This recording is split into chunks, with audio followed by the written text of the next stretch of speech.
Bienvenue dans cette nouvelle vidéo. Aujourd'hui, nous allons observer l'hypersensibilité depuis un angle différent. Et oui, je vous propose de découvrir l'hypersensibilité à travers toutes ces faces cachées, tout ce qu'on n'ose pas vraiment dire ou en tout cas tout ce qu'on peut vivre de manière désagréable. Précédemment, j'ai fait de nombreuses vidéos sur les bons côtés de l'hypersensibilité, sur les atouts, sur les forces, mais il convient également de faire un contenu sur les côtés beaucoup moins agréables de l'hypersensibilité. Et je suis sûr que ce que vous allez découvrir aujourd'hui va vous parler et ce contenu va certainement vous aider à mettre des mots sur des choses qui sont peut-être un peu bancales dans votre vie. Une personne hypersensible n'est pas que sensible. Une personne hypersensible a un système nerveux très évolué qui lui permet de capter un très grand nombre d'informations dans son environnement. Ce système nerveux en suractivité débouche sur plusieurs conséquences. D'abord, une très grande sensibilité à votre environnement du fait que vous soyez très perméable à tous les stimuli qui vous entourent. Ensuite, un ressenti amplifié au niveau de vos sensations physiques. Vous ressentez la douleur peut-être beaucoup plus profondément. Une sensation également de débordement au niveau mental. En effet, la surabondance des informations que vous traitez peut vous amener à vous sentir complètement submergé. Alors évidemment, pour vous aider à nuancer, pour vous montrer que tout n'est pas noir ou tout blanc et qu'il y a plein de zones de gris, l'hypersensibilité, c'est aussi plein de choses positives. Notamment, vous êtes des personnes très attentives. De manière générale, vous arrivez à capter un grand nombre d'informations dans votre environnement, ce qui vous permet de ne rien laisser passer à la trappe. Rien ne vous échappe sur toutes les petites subtilités qui peuvent exister dans vos interactions.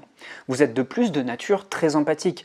Une bonne conscience de vos émotions, savoir être au plus proche de vos émotions, permet de mieux identifier ce qui se passe dans le corps ou dans la tête de votre interlocuteur.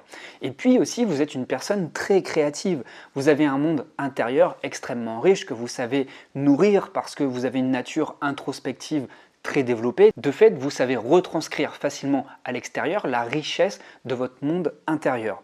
Cependant, comme je l'ai dit, il convient de nuancer les choses parce que l'hypersensibilité peut aussi présenter des côtés négatifs, comme je viens de le mentionner au tout début de la vidéo. Je tiens à préciser malgré tout que cette vidéo se veut bienveillante et ne présente en aucun cas une critique sur les personnes de nature sensible. Simplement, je veux vous aider à faire la part des choses parce que être hypersensible, ce n'est pas forcément être un super-héros, ce n'est pas non plus se situer au-dessus de la moyenne, c'est un fonctionnement particulier. Et dans tout fonctionnement particulier, il y a des nuances. Aujourd'hui, le but de ce contenu est vraiment de vous présenter ce qui peut vous poser problème à travers votre nature hypersensible. Donc le premier facteur qui peut vraiment être problématique, c'est que vous avez un esprit critique très prononcé. C'est drôle, je viens juste de parler de critique, mais il y a de la critique constructive. Et aujourd'hui, on va œuvrer là-dessus. Le fait que vous traitiez en profondeur les informations autour de vous vous amène à ne laisser passer à la trappe aucun détail.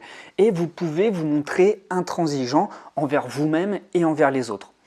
Le besoin de perfection et de justesse ajoute peut-être un peu de rigidité dans l'évaluation des choses. En tout cas, je ne vous apprends rien en vous disant que vous savez vous montrer extrêmement critique envers vous-même parce qu'il vous arrive par moments de rejouer des scènes. Oui, il vous arrive de rejouer des scènes dans votre tête. En effet, il vous arrive d'imaginer comment vous auriez pu avoir un comportement beaucoup plus adapté dans une situation particulière.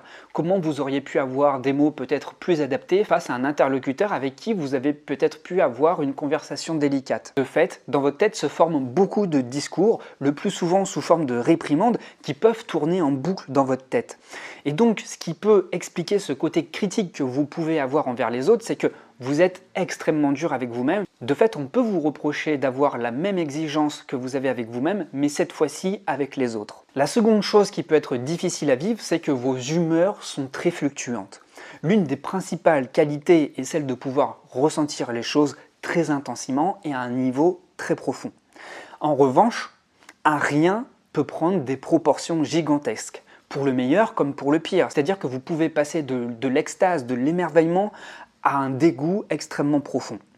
Le continuum de ressenti émotionnel est donc très large. La particularité de cette grande envergure émotionnelle que vous pouvez vivre, c'est qu'elle peut vous faire switcher d'une humeur extrêmement positive à une humeur extrêmement négative et ce, en une fraction de seconde.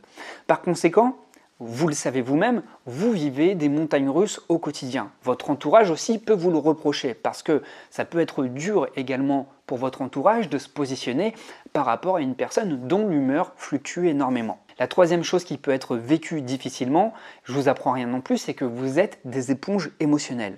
Vous êtes très perméable à votre environnement et à vos interactions, c'est-à-dire que vous vous laissez souvent contaminer par les émotions des autres. Très souvent, lorsque vous entrez dans une pièce, parfois sans même que personne ne dise un mot, vous arrivez tout de suite à ressentir l'ambiance, le ton, l'humeur de la pièce sans même avoir d'échange verbal, parce que vous arrivez facilement à ressentir. Ça, c'est parce que vous ne mettez pas beaucoup de limites entre vous et les autres et que vous vous laissez souvent imprégner par les émotions des autres. Le tourment émotionnel des autres peut vous être contagieux et vous pouvez faire de leurs problèmes les vôtres. C'est-à-dire que vous pouvez complètement oublier vos propres besoins ou en tout cas les reléguer au second plan en faisant de votre priorité le mal-être des autres. Ce qui peut entraîner beaucoup de confusion, beaucoup d'oubli et une perte de priorisation. Et les nœuds émotionnels ressentis par les autres peuvent prendre racine à l'intérieur de vous. La quatrième chose qui peut être désagréable à vivre, c'est que vous vous sentez très souvent dépassé. Ce n'est pas anodin de vous sortir complètement débordé par une situation parce que c'est un phénomène typique chez les personnes hypersensibles.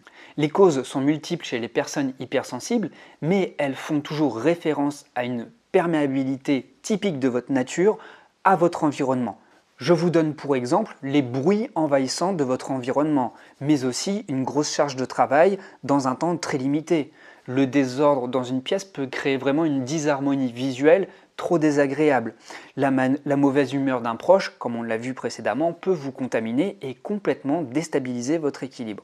Tout ça représente des déclencheurs qui sont très courants et qui peuvent générer chez vous beaucoup de stress, ce qui a pour conséquence de créer en vous de la fatigue mentale, mais aussi de la fatigue physique, une perte de concentration parce que vous êtes très rapidement désorienté, vous perdez le sens de vos priorités, une perte de joie de vivre, évidemment ça joue sur votre humeur, et puis ça peut générer aussi des émotions désagréables, des émotions de peur, des émotions de colère, ce sont vraiment des émotions énergivores, mais aussi des maux physiques, des maux de tête, des maux de dos, parce que symboliquement vous portez énormément de charge, ça se répercute beaucoup sur vos épaules, et puis aussi des problèmes digestifs, oui des problèmes digestifs, parce que vous êtes énormément dans votre tête et l'énergie que mobilise votre tête, eh bien c'est autant d'énergie qui n'est pas disponible pour le flux digestif. Mais vous savez, toutes ces phases, elles existent chez tout le monde, sauf que chez vous, elles sont plus longues à passer, ce qui peut poser des problèmes dangereux pour votre santé, notamment la chronicisation de cette fatigue. Et une fois qu'une fatigue s'installe et se chronicise, ça peut donner lieu vraiment à des maladies chroniques qui là, pour le coup, sont vraiment handicapantes. La cinquième chose qui va être difficile à vivre également, c'est votre difficulté à poser des limites avec votre entourage. Fixer des limites, c'est simplement savoir protéger son territoire physique, mais aussi son territoire mental, et éviter l'intrusion de n'importe qui. Et cette responsabilité vous est notamment difficile à appliquer, que ce soit des amis, que ce soit des collègues, ou même que ce soit votre partenaire de vie. Vous savez être prévenant pour les autres, mais beaucoup moins pour vous. Il vous arrive même souvent de vous oublier dans une relation. Encore une fois, on revient au concept de priorisation des besoins. Vous faites des besoins des autres votre priorité parce que vous cherchez l'harmonie, néanmoins vous vous effacez. Vous vous effacez temporairement peut-être dans votre tête, vous vous dites « ok, je me mets de côté pour rétablir l'équilibre, pour que la situation soit à nouveau vivable », mais à côté de ça, vous vous oubliez. Mais lorsque vous vous oubliez, ce n'est pas temporaire, les choses s'additionnent, les choses s'impriment jusqu'à atteindre parfois à un point de non-retour. Et c'est là souvent qu'on parle de débordement. Donc lorsqu'il s'agit de vous affirmer, eh bien vous pouvez ressentir cette impression de marcher sur les œufs en craignant constamment de blesser l'autre. Et oui, à chaque fois, vous avez l'impression de blesser l'autre. Donc, comme je l'ai dit, vous vous mettez de côté. Et votre volonté d'éviter la confrontation, eh bien très souvent, tout cela vous amène à une fuite de vous-même au nom de l'harmonie dans la relation. Donc, ne vous oubliez pas et pensez à vous prioriser. Pensez que vous êtes légitime lorsque vous priorisez vos besoins. Ensuite, vous pourrez vous occuper des besoins des autres. Enfin, le dernier point que j'aimerais aborder avec vous, qui peut vous poser du tracas dans votre quotidien d'hypersensible, c'est que vous ressentez très souvent un sentiment d'insécurité. Il y a trop souvent cette remise en question permanente sur votre propre légitimité. Vous pouvez vous poser des questions du type « est-ce que je suis à la bonne place ? Est-ce que j'ai bien réagi dans telle situation ? Est-ce que j'ai employé les bons mots ? Est-ce que je n'ai pas blessé la personne en face de moi ? Est-ce que je me suis bien fait comprendre? Est-ce que j'aurais pu aussi faire les choses de cette manière-là? Bref, cette insécurité peut être vraiment interprétée par une grande instabilité de la part de votre entourage, parce qu'on le voit que vous êtes bancal, on voit que vous vous posez 10 000 questions, on voit que vous n'êtes pas forcément assuré dans vos engagements. Par conséquent, cette sensibilité peut être interprétée par un œil négatif, puisqu'elle présente chez vous des comportements qui ne montrent pas d'aisance, qui montrent de l'instabilité. Vous n'avez pas besoin de le dire que vous êtes hypersensible. On peut le voir que vous êtes mal à l'aise parfois. On peut voir dans votre comportement que vous manquez d'aisance et qu'il y a du malaise et que parfois ça donne lieu aussi à des maladresses dans votre vie sociale. Donc s'il vous plaît, foutez-vous la paix, pour reprendre les termes de Fabrice Midal qui excelle aussi dans le domaine de l'hypersensibilité, foutez-vous la paix.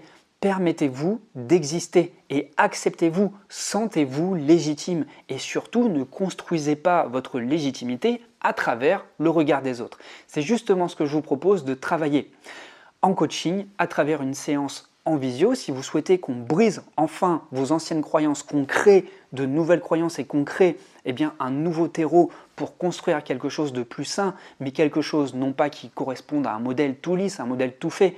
Moi, ce que je vous propose, c'est de vous respecter, vous, de construire un modèle de vie qui est basé sur vos valeurs, quelque chose qui sera plus respectueux de qui vous êtes et puis respectueux de l'environnement que vous souhaitez vous créer.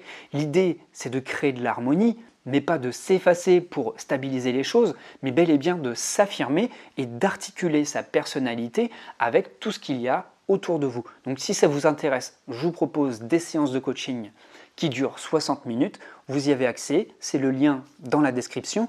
Et en réservant une séance de coaching, vous avez au moment de l'inscription sur la plateforme, automatiquement la plateforme va vous proposer le reste de mon catalogue à moins 50%. Donc si vous souhaitez travailler sur vous, si vous souhaitez progresser, c'est le bon moment.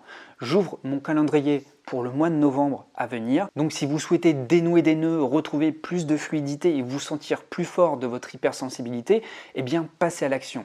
Voilà, j'espère que cette vidéo vous aura apporté des informations nécessaires. J'espère qu'elle vous aura aussi éclairé sur votre fonctionnement. Maintenant, il me reste juste à vous dire au revoir et puis on va certainement se retrouver aussi dans les commentaires. Prenez bien soin de vous, je vous dis à très vite et surtout, n'ayez pas honte de qui vous êtes.